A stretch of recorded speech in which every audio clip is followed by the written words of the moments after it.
Hello guys! Good morning! Welcome back sa ating channel. So for today's video guys, maglalagay tayo nitong Skintific Mugwort. May anti-pores and acne clay stick. And then yung ingredients niya is may niacinamide, salicylic acid, and centella. So, nakaka-unclog daw siya and refine pores and then prevents and reduces breakouts. So this is my second use and yung feeling ko is nag-smooth lang siya sa aking face kasi wala naman talaga akong acne.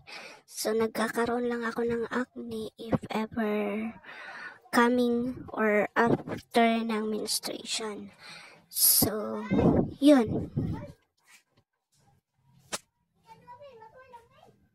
So, wait lang natin 15 minutes and then wash natin. So, ayan na yung result sa akin. Nagiging smooth na yung face ko na parang baby. Char!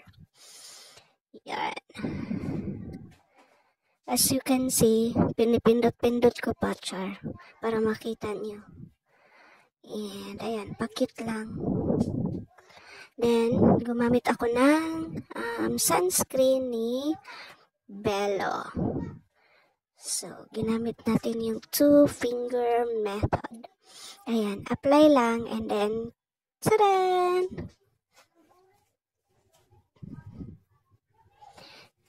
Ginagamit ko to Skintific na clay mask 2 times a week.